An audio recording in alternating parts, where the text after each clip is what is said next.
પ્રવીણ મકવાણા, આમ આદમી પાર્ટી વિધાનસભા સંગઠન મંત્રી। તાજેતરની અંદર વરસાદ અને કચરો ડમ્પિંગ સ્ટેશને તો પડ્યો, અતિ દુર્ગંધ ચાલુ થઈ ગઈ હતી। લોકો અહીંથી નીકળે તો પણ મોઢે રૂમાલ રાખવો પડે। તો વિદ્યાર્થીની શું પરિસ્થિતિ થતી છે, આ કર્મચારીની શું પરિસ્થિતિ થતી?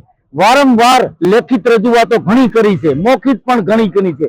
મીડિયા લોકોએ પણ ઘણા ફોટા પાડીને ઘણું કર્યું હતું, પણ અમને એવું લાગ્યું આમ આદમી પાર્ટી કે આ જુનાગઢના હિતમાં છે, આમાં રાજકારણ ન હોય, માત્ર ને માત્ર જુનાગઢના હિતની અંદર મેં સહી ઝુંબેશનું આયોજન કર્યું છે। અને કમિશનરને રિક્વેસ્ટ કરશું કે આ ડમ્પિંગ સ્ટેશન તાત્કાલિક સિટીની વચારેથી દૂર કરે। આ વિદ્યાર્થીઓને રમવાનું ગ્રાઉન્ડ હતું, આ ગ્રાઉન્ડની અંદર ભૂતકાળની અંદર મેળા પણ થતા હતા અને સારા સારા કાર્યક્રમ થતા હતા, એટલે આ ગ્રાઉન્ડ ચોખ્ખાઈ કરીને તાત્કાલિક ખાલી કરે એવી અમારે કમિશનર સાહેબને વિનંતી છે। અમે 11 વાગ્યાથી ચાલુ છે, અમે 2 વાગે આ પૂર્ણ કરશું। વંદે માતરમ, ભારત માતા કી જય।